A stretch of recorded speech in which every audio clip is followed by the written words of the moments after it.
Hi guys, welcome to another student devotion with me, Pastor Adam. Today we were going to finish up our study on Noah. But before we do that, let's have some icebreakers and get to know yous. Today we're going to do a little bit of a theme for Would You Rather? Animals. The first question is simple. If you could have full access to a zoo, what animal would you ride? Lots of different animals. Which one would you want to ride? Second one. Would you rather have hooves for feet or webbed fingers and toes? And finally, would you rather have porcupine quills all over your body or soft fur like a chinchilla? 3 animal questions. I want 3 animal answers. So today we're going to look at, for our memory verse, Genesis 9:16, where it says, "The rainbow shall be in the clouds, and I will look on it to remember the everlasting covenant between God and every living creature of all flesh that is on the earth." Genesis 9:16. Let's see that again, because we're going to be understanding what rainbows and the flood have to do with each other today. 9:16 says, "The rainbow shall be in the clouds, and I will look on it to remember the everlasting covenant between God and every living creature of all flesh that is on the earth." Genesis 9:16. We have seen a lot with Noah, from world filled with sinful people, to building of an ark, to calling the animals, to loading the ark, to writing out the flood. And now it's over. But today we're going to see the answer to the probably question that all of us have after looking through this Noah thing. And if you missed part of our Noah time with Noah, go back and to look at and find one of the videos on it. This is number 5. So then there would be 4 others. But today the question that needs to be answered is, will all this happen again? The flood, the destruction, will it happen again? Noah will find out soon, and so will we. Let's look at Genesis 20 again. As we left off last week, we understand that Noah and his family were on the ark for more than 13 months. And when the land was there and it was dry enough for them to be on, they disembarked and they're free. No more living in boats.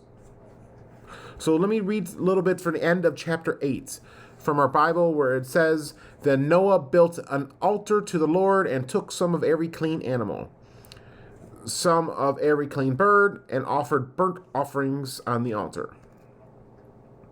And when the Lord smelled the pleasing aroma, the Lord said in his heart, I never again curse the ground because of man. For the intentions of man's heart is evil from his youth.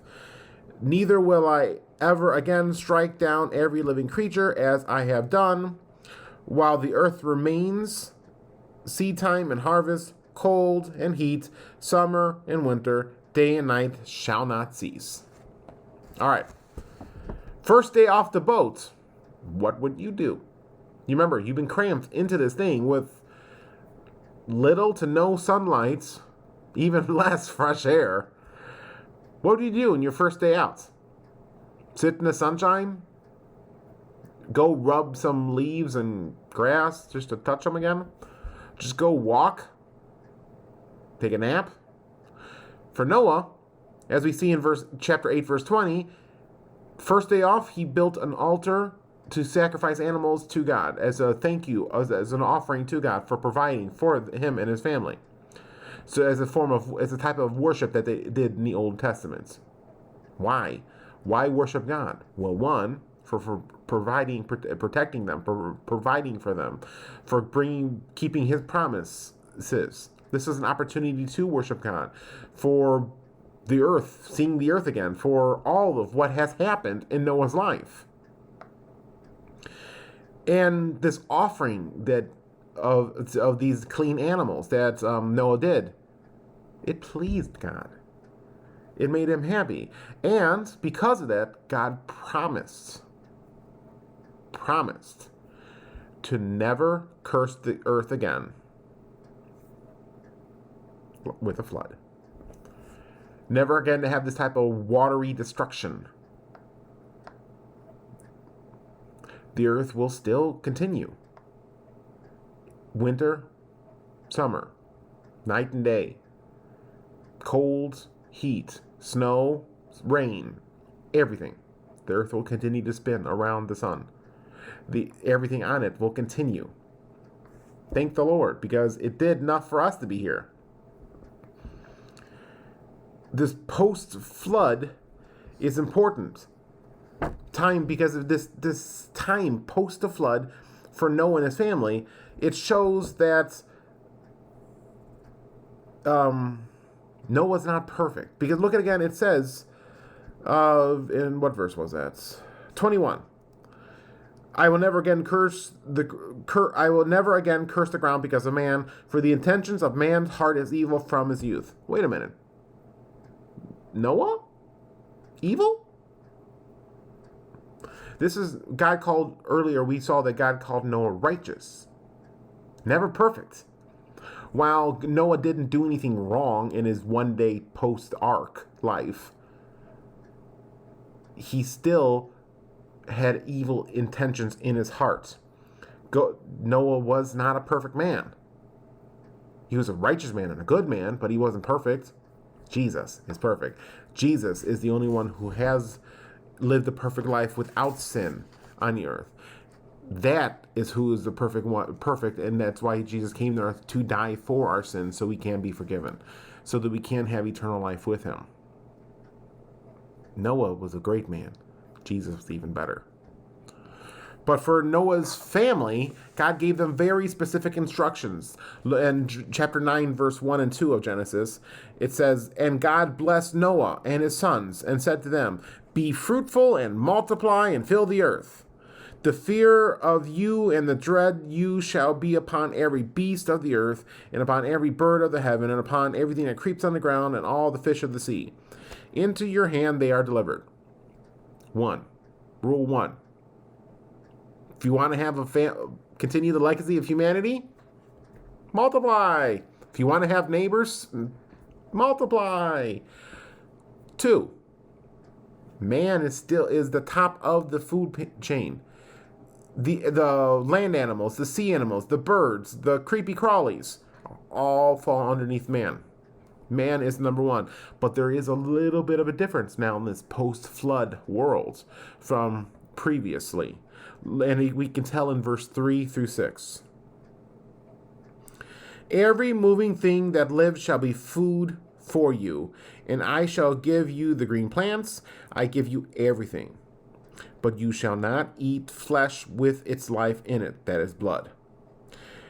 And for your lifeblood I will require a reckoning. From every beast I will require it, and from man. From his fellow man I will require a reckoning for the life of man. Whoever sheds the blood of men, by men shall his blood be shed. For God made man in his own image." Here's the big change post-flood. Go eat meat. There it is. I know. Some of you are thinking about that hot dog from the gas station, or slamming down a hamburger from McDonald's. And as much as I do love a Wizard Finger or a greasy McDonald's burger, before the flood, we couldn't eat them. It was think of it as more a vegan lifestyle. No animals, no animal byproduct, just vegetables. Now, God is saying, eat meat. Eat these clean animals that I provided for you. Go. Eat. Enjoy. Can you imagine the first day trying, this is what steak tastes like. Okay. Turkey's not bad. It's a little dry. But it's not bad. This is the first time God told the animals were to be eaten. And that's a probably a big thing. Can you imagine our world without them? We would all be thin, healthy vegetarians. But conditionally, while he said, eat meats, yay! Don't eat it with the blood still in it. Cook it. As much as you may think you like chicken sashimi, we're not supposed to eat raw chicken, let alone chicken with blood dripping in it still. No. Cook your food. And don't eat humans.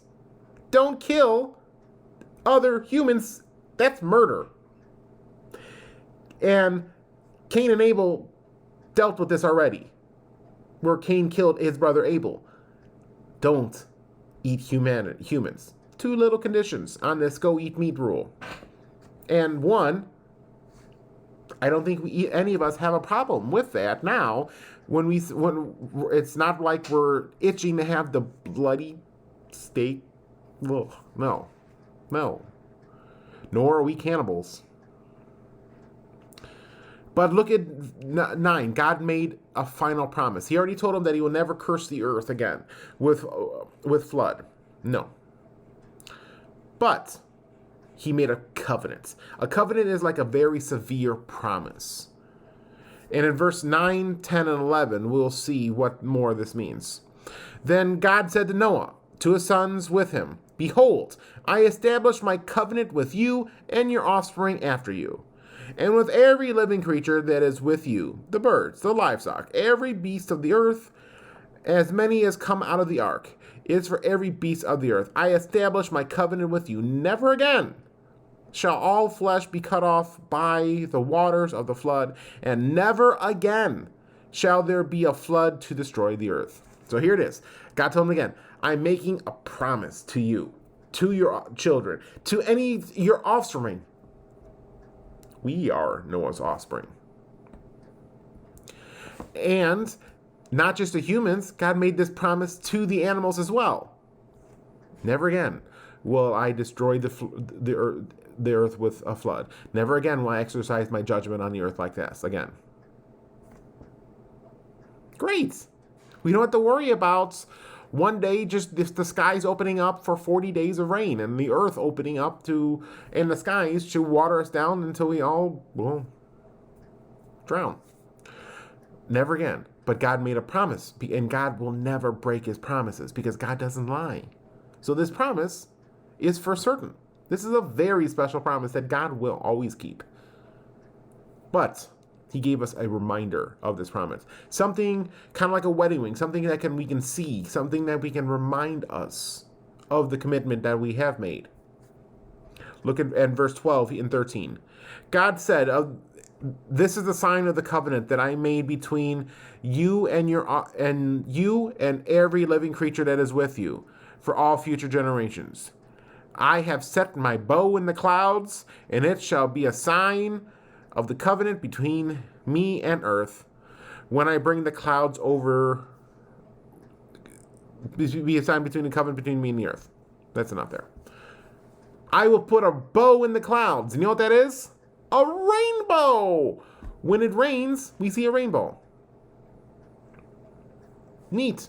Water reflecting lights, beautiful colors, amazing. Sometimes we see a double rainbow. Oh, a double rainbow. But this is something that probably has never happened before. And this is a reminder that God is keeping his promise. A reminder to us, to Noah, to Noah's children, to Noah's 30th child's child, that there will never be a worldwide flood like this ever again. A rainbow is our reminder. And can you imagine the first time they saw a rainbow? How wonderful it must have been and how they tried to describe it and picture it. The rainbow is a sign to us, but it's also a sign to God. Let's finish up this section when it says in verse 14, when I bring clouds over the earth and the bow is seen in the clouds, I will remember my covenant that is between me and you and every living creature of the earth, and the water never again shall become a flood to destroy all the earth. When the bow is in the clouds, I will see it and remember the everlasting covenant between God and every living creature on the earth. This is a reminder to us, God will never destroy the earth by flood. But it's also a reminder to God, too, never will this happen again. And that is a marvelous promise from our God. And the story of Noah is filled with marvelous truth and promises, and teaches us many things, one of them being about salvation. Because we've seen in the time of Noah, the world was terrible, filled with sinful people doing horrible, terrible things, violence and all that. The world today is like that too. Filled with violence, filled with terror, filled with sin. And every day we hear of different types of terrible things happening, don't we?